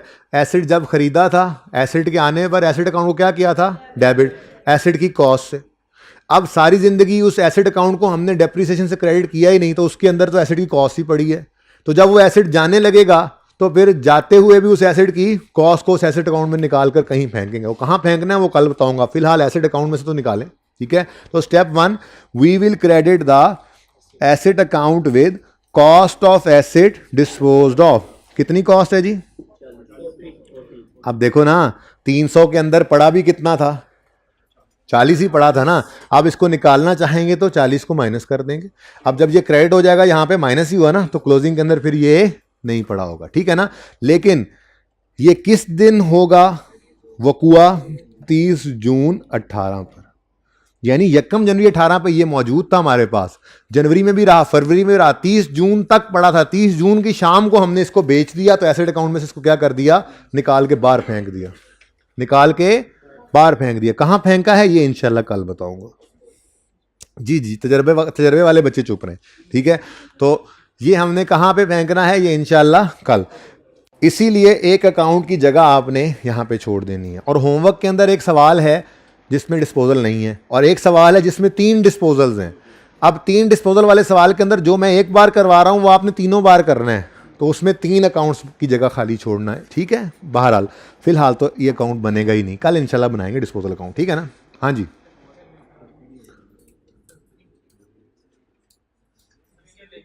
Picture and पे बेटा, जब सारा सवाल हो जाएगा मैं इंशाल्लाह आप लोगों को ये सामने प्रेजेंट कर दूंगा, पिक्ट्यूरे ले लेना फिर जी। Step 1, we will credit the asset account with cost of asset disposed of. कोई मसला इसमें? अब अगला मसला आता है। वो मसला ये है कि ये एसेट की कॉस्ट 40 रुपये 300 में पड़ी थी, बोलो, तो हमने इसके जाने के दिन इसकी कॉस्ट को यहां से निकाल के फेंक दिया बाहर, ताकि एसेट गया तो एसेट अकाउंट में से उसकी कॉस्ट भी निकाल के, एसेट बिजनेस में नहीं रहा तो फिर हमने अपने लेजर में भी उसको नहीं रखना, निकाल के बाहर फेंक दिया। लेकिन एक और मसला आएगा। वो मसला ये है कि इस एसेट की related depreciation accumulated depreciation account में भी इकट्ठी हुई पड़ी है। जैसे 15 के साल में 3 महीने डेप्रिसिएट हुआ होगा, 16 में पूरा साल, 17 में पूरा साल, 18 के अंदर भी अभी 6 महीने डेप्रीशिएट किया आपने, तो ये सारी डेप्रीसिएशन इस अकाउंट में इकट्ठी होती रही होगी। 15 के साल के 3 महीने की यहां पड़ी होगी, 16 के साल की डेप्रिसिएशन यहां पड़ी होगी, 17 के साल की डेप्रिसिएशन भी 120 में पड़ी होगी, और 18 के साल की डेप्रिसिएशन 33 में पड़ी है। तो इसकी सारी जिंदगी की डेप्रीसिएशन इस अकाउंट में क्या हो चुकी है? क्रेडिट, यानी अक्यूमुलेट। अब एक बार तो पूरा सुन लो यार, टंगी तो ना दो बीच में। क्या कह रहा था मैं ये कह रहा था कि ये एसेट जो है, जो हमने बेचा है इस साल, ये 15 से हमारे पास चला आ रहा है। तो 15 से अगर हमारे पास पड़ा है तो 15 से डेप्रीशिएट हो रहा होगा, डेप्रीशिएट हो रहा होगा ना। तो इसकी डेप्रीसिएशन इस अकाउंट के अंदर हर साल क्रेडिट होती रही होगी। 3 महीने की डेप्रिसिएशन 15 में आई होगी, फिर पूरा साल 16 में, फिर पूरा साल 17 में, और 18 के अंदर भी 6 महीने की डेप्रिसिएशन। ये देखो, ये 2 रुपए भी इसके अंदर शामिल है कि नहीं है?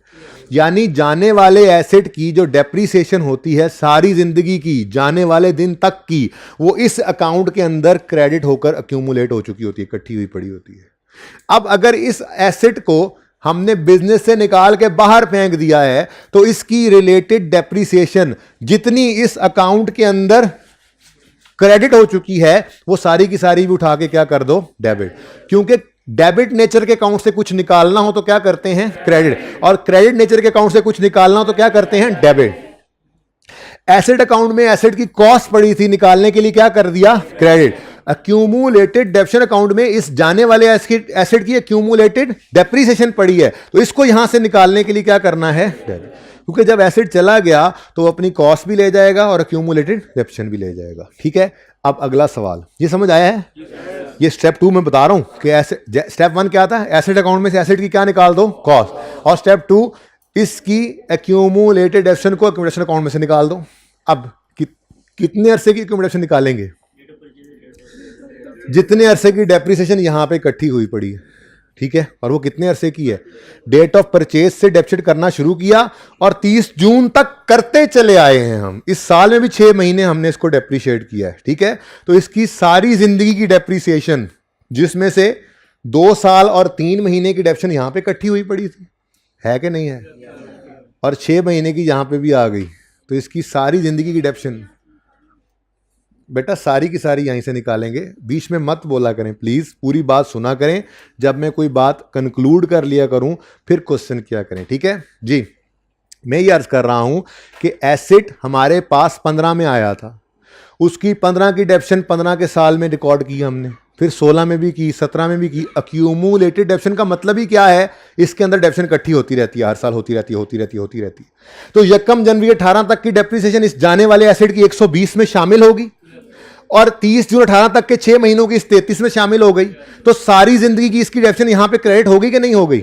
कुछ पिछले सालों में क्रेडिट होकर आ गई, 6 महीने की इस साल में भी क्रेडिट हो गई। अब ये सारी जिंदगी की इसकी डेप्रिसिएशन जो है हमने इस अकाउंट में से निकालनी है। तो क्या करना पड़ेगा? क्रेडिट नेचर की चीज है, कुछ यहां से निकालना है तो क्या करना पड़ेगा? डेबिट करना पड़ेगा। तो स्टेप 2 पहले लिखो, कैलकुलेशन बाद में सिखाता हूं। स्टेप 2 क्या है? वी विल, पहले स्टेप 1 याद कराओ मुझे। We will credit the asset account with cost of asset disposed of. Step 1 हो गया। स्टेप 2, अब ये एसेट गया है तो अपनी डेप्शन को भी लेकर जाएगा आज तक की, ठीक है। तो स्टेप 2 क्या लिखेंगे? वी विल डेबिट, लिखो, we will debit the accumulated depreciation account, we will debit the accumulated depreciation account, acdep लिख लो ना, शॉर्ट लिखो। we will debit the accumulated depreciation account with what with accumulated depreciation of जाने वाला asset, with accumulated depreciation of disposal. We will debit the accumulated depreciation account with accumulated depreciation of disposal. We will debit the accumulated depreciation account with accumulated depreciation of disposal. यहां तक बात समझ आती है? अच्छा, कितनी accumulated depreciation से debit करना है? जितनी उसकी हमारे पास जिंदगी गुजरी है, क्योंकि हमने डेट ऑफ सेल तक की डेप्रिसिएशन यहां पे क्रेडिट की है, ठीक है ना। हमने ये नहीं किया कि इस साल में डेप्रिसिएट ही ना करें, नहीं, इस साल में जो यूज किया उसके एक्सपेंस को रिकॉर्ड किया पहले हमने, ठीक है। तो फिर दोबारा स्टेप बोल रहा हूं, आखिरी बार सुनो। We will debit the accumulated depreciation account with accumulated depreciation of disposal from date of purchase till date of sale. DOP DOS लिखना, from date of purchase, DOP, from date of purchase till date of sale. तारीख पैदाइश से तारीख वफात तक उसकी जितनी depreciation हमने एक्यूमुलेट की थी, क्रेडिट, एक्यूमुलेटेड डेप्रिसिएशन अकाउंट के अंदर जो डेप्रिसिएशन जाती है वो क्रेडिट होती है, ठीक है। जो एक्यूमुलेशन इसमें चार्ज करते हैं वो क्रेडिट ही होती है ना हर साल, ठीक है। तो जितनी आज तक क्रेडिट हुई है, कब से कब तक? डेट ऑफ परचेज से डेट ऑफ सेल तक, वो सारी कैलकुलेट करेंगे और आज यहां से डेबिट करके निकाल देंगे, ठीक है। क्योंकि उसकी सारी जिंदगी की डेप्रिसिएशन यहां पे इकट्ठी हुई है, यकम जनवरी 18 तक की इस अमाउंट के अंदर छुपी पड़ी है और फिर इस 18 के साल के 6 महीनों की इस अमाउंट के अंदर छुपी पड़ी है। ये तो आपको नजर भी आ रही है, ठीक है ना। तो इसकी सारी जिंदगी की डेप्रिसिएशन जो यहां पे क्रेडिट हुई है, हमने उसको यहां से डेबिट करके निकाल देना, क्योंकि एसेट निकल गया। एसेट गया तो अपनी डेप्रिसिएशन को भी ले गया। कहां ले गया ये कल देखेंगे, ठीक है। फिलहाल यहां से निकल गया, जहां गया है वो मंजिल कल देखेंगे, ठीक है। तो स्टेप 2 क्या लिखवाया मैंने आपको? We will debit the accumulated depreciation account with accumulated depreciation of disposal from date of purchase till date of sale. Check करते हैं जी, ये देखें आपके लिए टाइमलाइन बनी हुई। ये तो नहीं करना चाहिए था मुझे।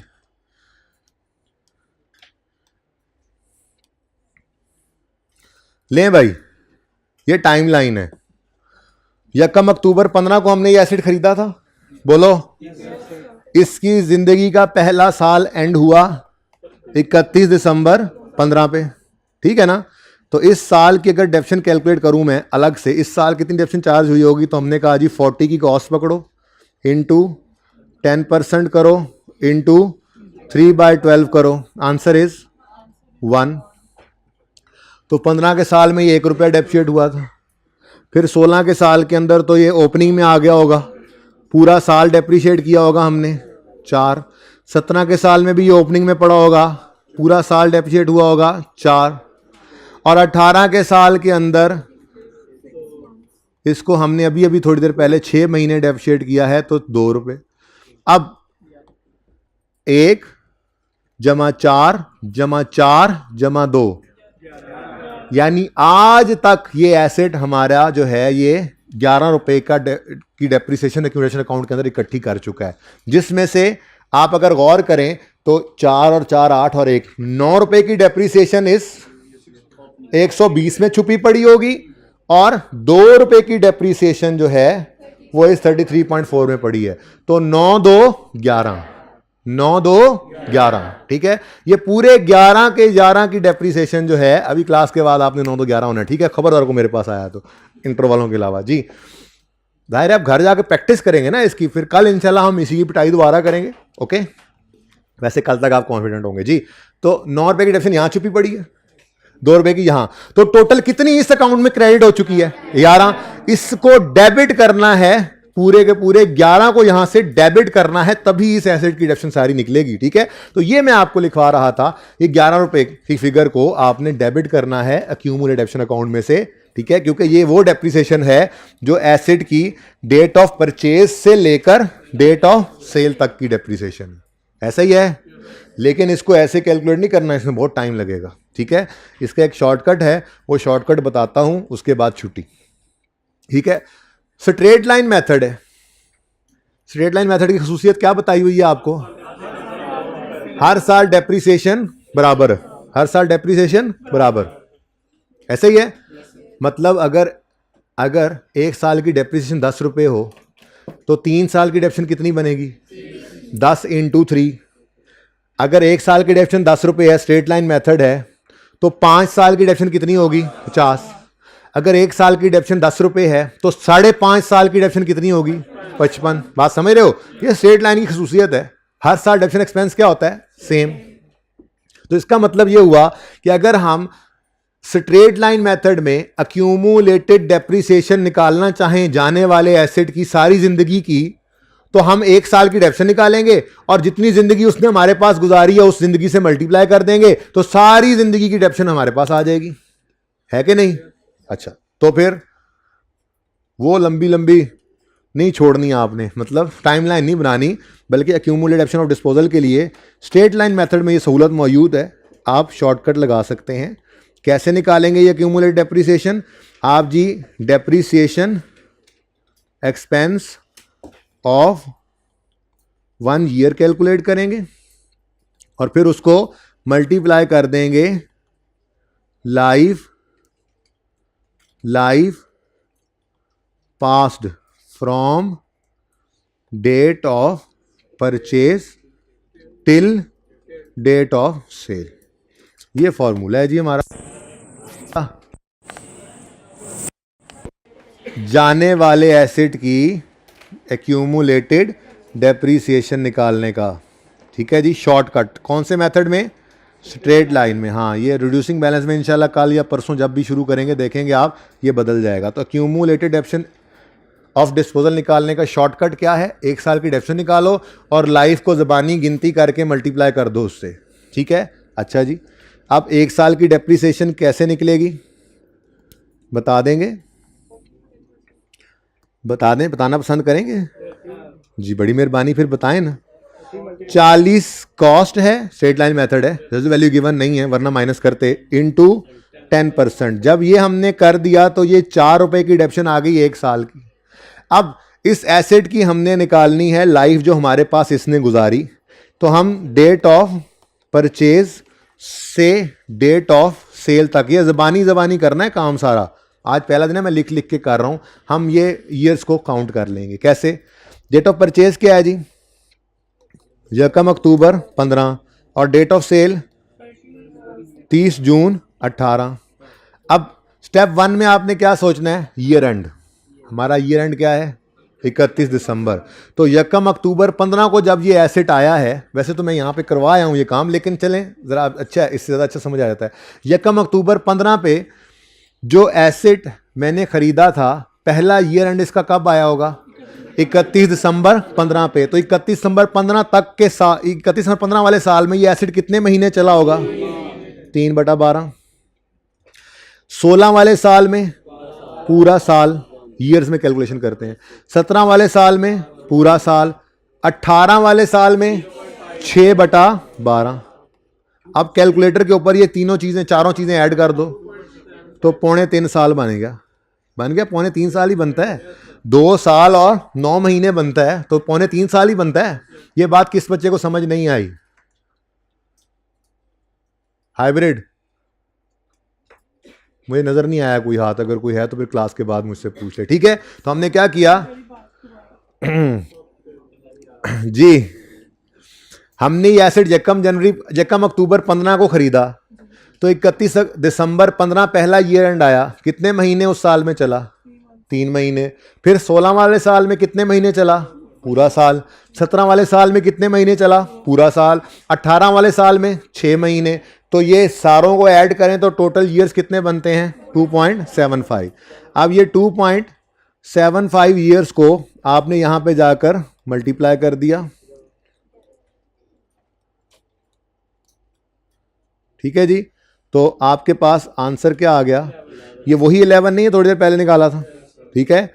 तो ये जो है ना DOP DOS ये लिख, ये तो पहला दिन है ना, सब कुछ लिख रहा हूँ, ये जबानी आपके हाथ के ऊपर गिन लिया करेंगे ये, ठीक है ना। और 2.75 निकाल के इसको लिख देना है आपने, वरना तो इस पे भी टाइम ही लग जाना है।